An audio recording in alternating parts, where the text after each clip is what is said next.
नमस्कार स्टूडेंट्स, मैं आज इकोनॉमिक्स की क्लास लेके आ रहा हूँ।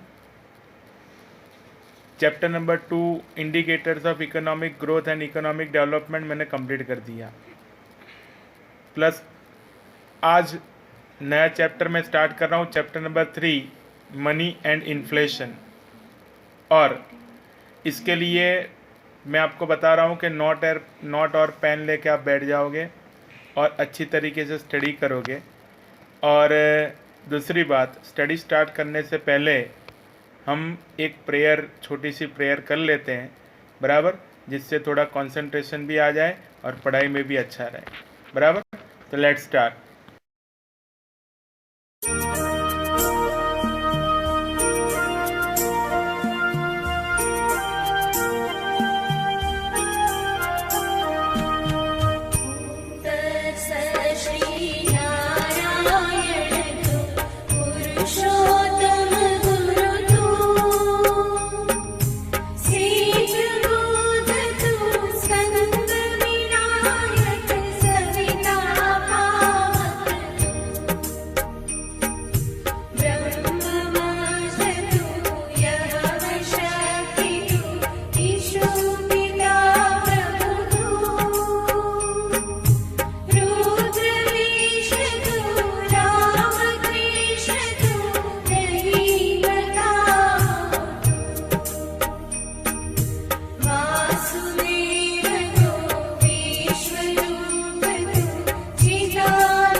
ओके, अब हम स्टार्ट करते हैं chapter number 3 money and inflation. Screen पे आप देखोगे तो आपको एक सबसे पहले मनी जो है उसका एक मीनिंग दिखाई देगा, that which performs the functions of money is called money. तो यहाँ पे भी क्वेश्चन तो आ ही गया कि मनी क्या है। पूरी दुनिया में आप जाओगे तो किसी को भी पूछो, मनी सबको चाहिए, लेकिन मैं बोल देता हूँ आपको what is money in economics. Money is an instrument for exchange. Exchange करने के लिए आपको जो इंस्ट्रूमेंट चाहिए वो है मनी। तो इस तरीके से चैप्टर स्टार्ट होगा। चैप्टर पूरे 2 पार्ट में मैंने डिवाइड किया हुआ है। ऐसे कोई पार्ट वैसे टेक्स्ट बुक में है नहीं, लेकिन पढ़ाई के लिए थोड़ा इजीनेस आ जाता है। मनी, तो उसके अंदर हम सबसे पहले बार्टर सिस्टम के बारे में पढ़ेंगे। What is barter system, meaning and limitation के साथ। फिर आएगा एक शॉर्ट नोट आएगा, origin and development of money, means types of money. उसके बाद फंक्शंस ऑफ मनी आएगा, बराबर। ये 3 डिटेल हमको पढ़नी है मनी के लिए। फिर सेकंड पार्ट आएगा इन्फ्लेशन के बारे में। इन्फ्लेशन में हम मीनिंग एंड कैरेक्टरिस्टिक पढ़ेंगे and then causes of inflation पढ़ेंगे। तो इस तरीके से पूरा चैप्टर नंबर 3 हमको पढ़ना है। स्क्रीन पे जो भी मैं बोला हूँ वो सारी डिटेल आपके पास है, ठीक है। तो स्टार्ट करते हैं। ओके, स्क्रीन पे आपको एक आंसर दिखाई देगा, explain the meaning and limitation of barter system. क्या है barter system? Barter system is a system of exchange where goods or services are directly exchanged for other goods and services without using a medium of exchange such as money. ये पहले की बात है, जब कोई ऐसा मनी या फिर कोई रुपीज़ या पैसे नहीं थे। कोई भी पर्सन के पास जो भी होता था गुड्स या सर्विसेज, उसके पास जो भी अवेलेबल होता था उसको एक्सचेंज करके बराबर वो क्या करता था, अपनी नीड सेटिस्फाई कर लेता था। तो वो होता था barter system. Goods against goods, service against service, goods against service exchange होता था, वो बार्टर सिस्टम था। एक एग्जाम्पल मैंने दिया है तो आपको ज़्यादा पता चलेगा। For example, farmer cultivating wheat would store the required stock and would get cloth and food ghee by exchanging the shoes he made. Farmer है, उसने वीट प्रोड्यूस किया और अब उसको जो भी कुछ क्लोथ चाहिए या फिर कोई शूज़ चाहिए या फिर घी चाहिए, जो भी उसको रिक्वायर्ड है, वो जो चाहिए बराबर, वो वीट के अगेंस्ट में एक्सचेंज करके ले लेगा। तो वो हो गया बार्टर सिस्टम। आगे कुछ दिया हुआ है, इन earlier years, individual lived a simple village life, had less needs and carried out agricultural exchange of goods and services which was sufficient for their substances. क्योंकि जो एंशियंट ह्यूमन था उसका जो लाइफ था बहुत इजी था, उसकी नीड्स भी बहुत कम थी। नीड्स भी कम होने से क्या था कि उसको जो कुछ भी चाहिए वो बहुत लिमिटेड बराबर मात्रा में था, लिमिटेशन में था। तो सफिशिएंट था कि अपने पास जो भी गुड्स होता था वो दूसरों के पास जो गुड्स अवेलेबल होता था तो एक्सचेंज इजीली हो जाता था। इस तरीके से बार्टर सिस्टम काम कर रहा था। Increasing population and socio-economic development resulted in an increase and change in demand, making them more specific. जैसे जैसे पॉपुलेशन बढ़ता गया, सोशियो इकोनॉमिक डेवलपमेंट होता गया पॉपुलेशन का, तो इससे क्या हुआ, डिमांड चेंज हो गया, डिमांड इंक्रीज हो गया। तो इसकी वजह से क्या हुआ, धीरे धीरे बार्टर सिस्टम में कुछ लिमिटेशंस क्रिएट होने लगी बराबर। इंडस्ट्रियलाइजेशन हुआ, अर्बनाइजेशन हुआ बराबर, डिवीज़न ऑफ लेबर हुआ, स्पेशलाइजेशन के हिसाब से डिवीज़न ऑफ लेबर हुआ बराबर। इस तरीके से बार्टर सिस्टम में कुछ लिमिटेशंस क्रिएट होने लगी और उसकी वजह से बार्टर सिस्टम लेस एप्लीकेबल हो गया। तो ये पूरा फंडामेंटल हुआ बार्टर सिस्टम के लिए। अब आगे हम सीखेंगे लिमिटेशंस ऑफ बार्टर सिस्टम बराबर। Okay, there are 3 limitations for barter system. First one, issue of mutual adjustment of wants. Second, difficulty in storing of value. Third, problem of measurement of value. ये 3 limitation barter system में देखने को मिलती थी। फिर से कौन सी 3? Issue of mutual adjustment of wants, second difficulty in storing of value, third problem of measurement of value. ये 3 लिमिटेशन क्रिएट हुई। First one, issue of mutual adjustment of want. समझिए, जब भी कोई एक्सचेंज की प्रोसेस होती है तो उसमें 2 पार्टी होती है, तो दोनों की वांट सेटिस्फाई होनी चाहिए। अभी तो हमारे पास पैसा है तो हमको जो कुछ भी परचेस करना है तो हम परचेस कर लेते हैं, हम बाय कर लेते हैं, तो हमको तो गुड्स मिल जाती है, सामने जो ट्रेडर है उसको पैसा मिल जाता है, तो नीड सेटिस्फाई हो गई।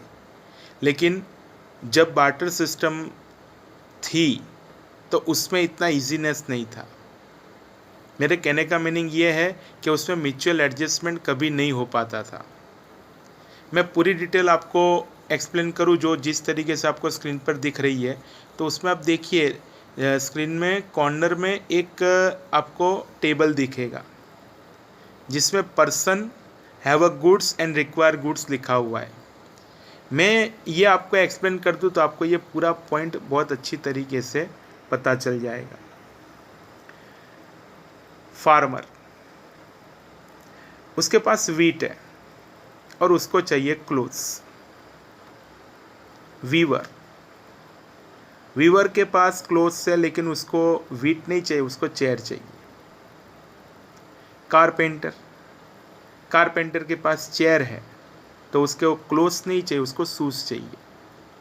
कॉबलर, कॉबलर के पास शूज़ है तो उसको वीट चाहिए। तो ये पूरा आप टेबल देखोगे तो उसमें पता चल रहा है कि यहाँ पे म्यूचुअल एडजस्टमेंट अवेलेबल नहीं है। ये बार्टर सिस्टम है, उसमें म्यूचुअल एडजस्टमेंट देखने को नहीं मिल रहा है। बराबर। अब थोड़ा डिटेल में देखेंगे। With socio economic development the needs of human being increased, and so the economic structure which was simpler in earlier time became more complicated or rigid. How? For example, the following structure is suggesting us the difficulty in establishing a need of each other's goods or service to make the barter system possible. यानी जो मैंने अभी आपको explain किया वही हमको explain कर रहा है कि भाई issue of mutual adjustment of want. तो ये हो गया फर्स्ट लिमिटेशन। ठीक है, अब आगे second limitation and third limitation के लिए जाएंगे। ओके, सेकंड पॉइंट है difficulty in storing of value. ये सेकंड पॉइंट में स्टार्ट करता हूँ, उसके पहले आपको बता रहा हूँ थर्ड चैप्टर हम पढ़ रहे हैं money and inflation. Exam oriented chapter है, प्लस एग्ज़ाम ओरिएंटेड चैप्टर में इसलिए बोल रहा हूँ बहुत इजी चैप्टर है।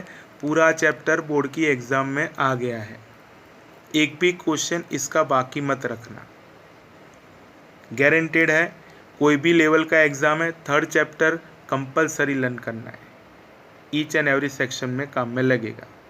ठीक है, स्टार्ट करते हैं second point, difficulty in storing of value. बहुत डिफ़िकल्टी होती थी किस में? To store a value of particular goods. कोई भी गुड्स सर्विसेज को हम स्टोर नहीं कर पाते थे, या फिर कभी कभार स्टोर हो जाता था लेकिन वो बहुत रिस्की था। आपको यही मैं पेरिशेबल गुड्स के लिए बताऊं, आप सोचिए अभी तो हमारे पास रेफ्रिजरेटर, कोल्ड स्टोरेज वगैरह अवेलेबल है, लेकिन वो बार्टर सिस्टम जब थी अर्लियर टाइम में तो वो लोग कैसे पेरिशेबल गुड्स को स्टोर करते होंगे? तो ये भी दिक्कत वाली ही बात है। लेट्स सी किस तरीके की ये लिमिटेशन देखने को मिलती थी। There was an increasing problem in storing value. Here value means exchange value.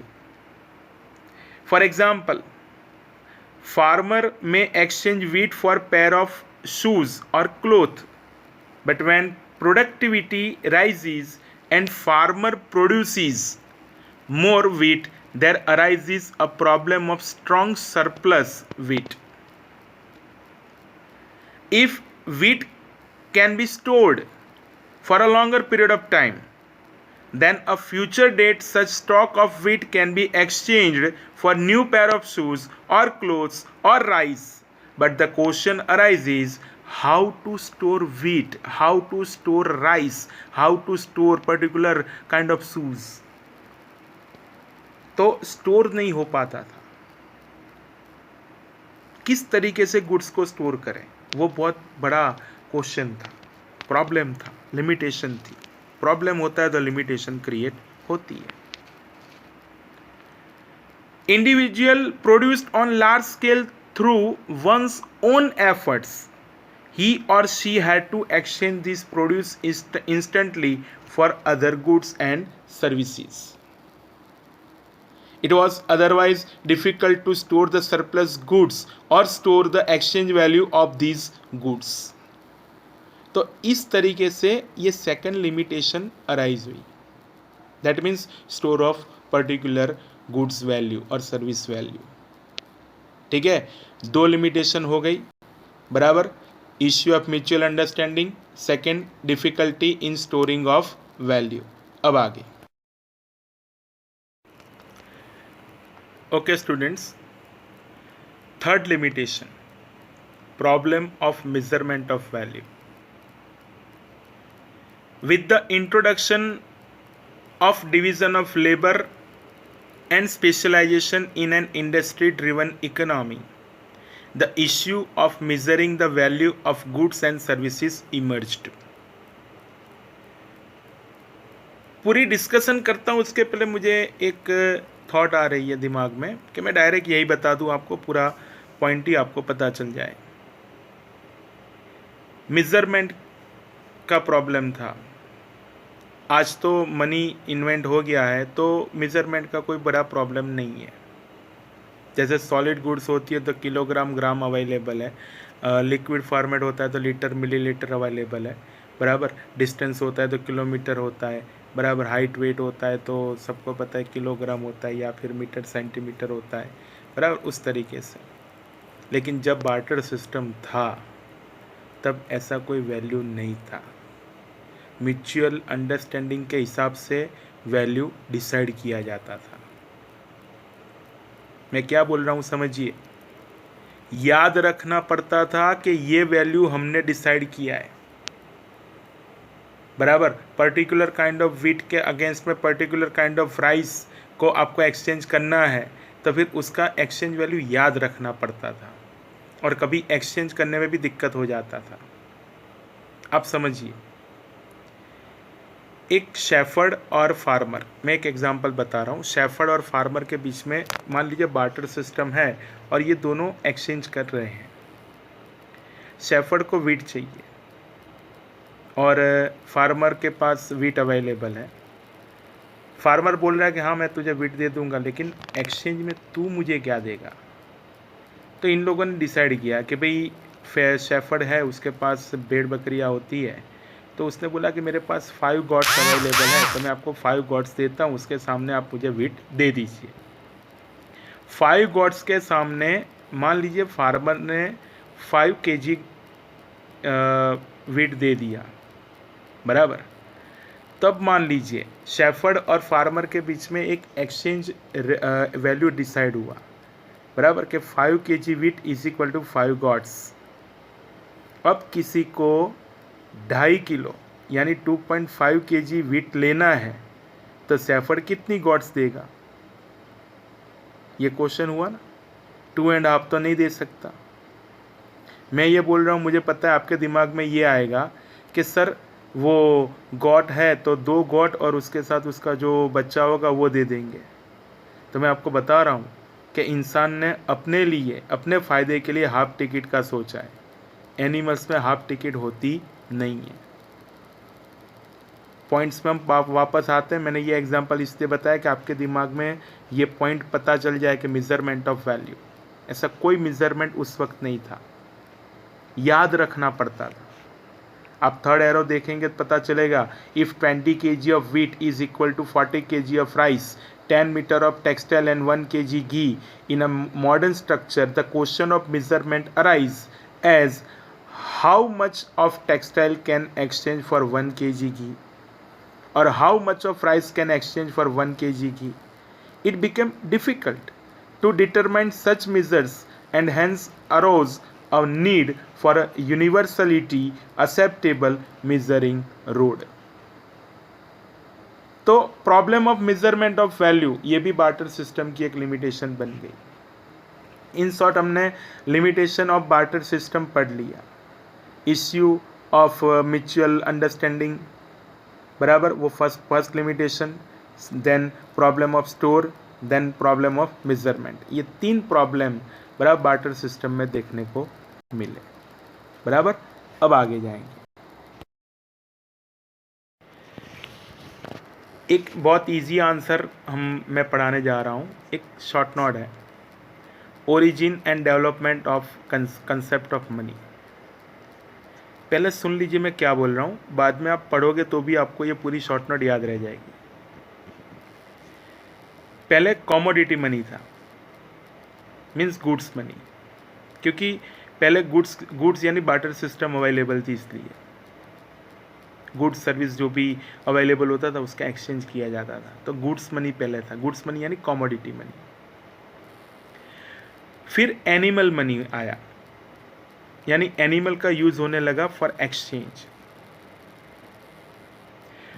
उसके बाद मेटल मनी, किंगडम स्टार्ट हुए, किंग अपना ओनरशिप रखने लगे, बड़ा रूलिंग होने लगा। हमने हिस्ट्री पढ़ा हुआ, इसलिए हमको पता है। तो किंगडम होने लगे, तो किंग्स आने लगे, तो उन्होंने मेटल मनी बनाया। गोल्ड कॉइन, सिल्वर कॉइन सबको पता है, कॉपर, ये सब जो मेटल आती है उसके कॉइन्स यूज़ होने लगे। फिर धीरे धीरे एक करेंसी डेवलप हो गई, जैसे डेमोक्रेसी हुआ, इंडस्ट्रियलाइजेशन हुआ, इंडस्ट्रियल रेवोल्यूशन हुआ, तो एक मनी एक तौर पे होना चाहिए। कोई भी कंट्री का एक मनी होना चाहिए, उसके आइडेंटिफिकेशन भी उसका होना चाहिए, उसकी आइडेंटिटी होनी चाहिए। तो उसके लिए सब लोगों ने क्या किया कि भी अपने अपने कंट्री का मनी एक सिंबल के हिसाब से डेवलप किया, जिसको पेपर मनी बोला जाता है। फॉर योर नॉलेज, हिस्ट्री ऐसा बता रहा है कि चाइना में 9th सेंचुरी में पेपर मनी इन्वेंट हुआ था। कहाँ पे? चाइना में। ठीक है, पेपर मनी आया, उसके बाद बैंक मनी आया। बैंक मनी, बैंक ने क्या किया, क्रेडिट डेबिट कार्ड प्रोवाइड किया, तो क्रेडिट डेबिट कार्ड हम यूज़ करते तो वो बन गया प्लास्टिक मनी। फिर बैंक ने क्या किया, पेटीएम वगैरह आप लोग यूज़ करते तो सबको पता है, पैसे दे दिए लेकिन दिखते नहीं है, इनविजिबल मनी, ई मनी के नाम से हम जानते हैं उसको। तो वो एक डेवलपमेंट हुआ। ये जो पूरा मैंने आपको बताया, यही शॉर्ट नोट है, origin and development of the concept of money. Start करता हूं, ध्यान रखिए स्क्रीन पे। In order to simplify the procedure of exchange and to introduce a universality acceptance or acceptable medium which satisfies the store of value or store of value function under the barter system, animals were used as a medium of exchange in India. तो ये जो first arrow का जो detail है वो मैंने बता दिया आपको, कॉमोडिटी मनी, एनिमल मनी। गाय सबको पता है, काऊ, बराबर, लोग उसको भगवान भी बोलते हैं। तो वो बहुत वैल्यूएबल एक एक्सचेंज वैल्यू वाला एनिमल था उस टाइम में, ऐसा भी लोग बोलते हैं। एग्रीकल्चर, सेकेंड एरो स्टार्ट हो रहा है। Agriculture being the major sector of the economy, there was a large production of crops. There was large production of crops of which the required stock stored rest of the crops to get goods, services or even the crops is in return. In this way, animals like horse, cow and buffalo become the means of exchange or exchange value for money and trade. यानी लोग ऐसा करते थे उस वक्त। मैंने अभी ये लिमिटेशन पढ़ाया आपको कि स्टोर नहीं कर सकते हैं, तो स्टोर नहीं करते तो क्या करते थे वो लोग, एनिमल्स के सामने उसको एक्सचेंज करके स्टोर करते थे। After all animals being a living thing, उनका डेथ भी हो सकता है, वो बीमार भी हो सकते हैं, तो it is not a particular source of store. तो ये भी एक्सचेंज वैल्यू अच्छा नहीं रहा। The use of animals as a standard measures and a common medium of trade also become a limitation and caused difficulties. Animals are mortal, they get sick and die. Therefore, the storage of wealth in terms of value for money in form of animals was not advisable. Thus, valuable mineral stones were used instead of animals. At the onset of imperialism, the use of coins started as a means of trade and exchange of goods and services in the kingdom. The only limitation was that they were used in limited societies and religious. Democracy and industrialization inspired the need for the modern money as a means of exchange. By the support of central government, the money became widely accepted as the means of exchange of goods and services.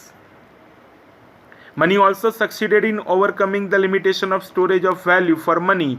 The advent of banking system made it easier to transfer and store of money. यानी जो मैंने अभी आपको पहले बताया वही है, समझ में आना चाहिए. तो ये हुआ short note, origin and development of the concept of money. Okay.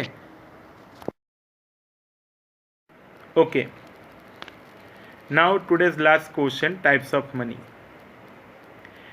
Actually आपको पता तो चल गया टाइप्स ऑफ मनी, क्योंकि आगे आपने जो शॉर्ट नोट पढ़ा उसमें वही यही था.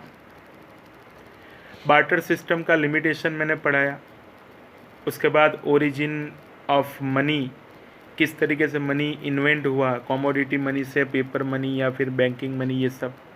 यहाँ पे हम टाइप्स ऑफ मनी की बात करेंगे, बराबर. Since the time of barter system, animals or precious stones were used as the means of exchange and storage of value. Thereafter, metal coins came into existence, which were followed by government-regulated notes and currency coins. These was succeeded by the banking system, credit card and debit card and e-banking system. इस तरीके से types of money यानी invention of money देखने को मिला, एक legacy देखने को मिली मनी की. मैं एक प्रॉपर वर्ड आपको दे रहा हूँ. कॉमोडिटी मनी से स्टार्ट हुआ, आज बैंकिंग मनी, इनविजिबल मनी, ई मनी के नाम से बराबर जाना जाता है और यूज़ हो रहा है. Commodity money, animal money, metal money, paper money, plastic money, banking money या बैंक मनी. आपको 6 पॉइंट दिखेंगे. Actually types of money only 5, there is only 5 types of money. आपको लगेगा सर 5 टाइप्स और 6 पॉइंट क्यों? तो आप सोचिए प्लास्टिक मनी के बारे में. प्लास्टिक यानी क्रेडिट डेबिट कार्ड कौन प्रोवाइड करता है? बैंक. तो वो बैंक मनी हुआ, दैट्स वाई 5 टाइप्स, बराबर. अगर कोई पूछता है how many types of money are there, explain, तो पहले लिखना है there are 5 types of money और फिर लिखने हैं 6 पॉइंट, लेकिन टाइप्स कितने? 5, बराबर. तो ये हो गया टाइप्स ऑफ मनी.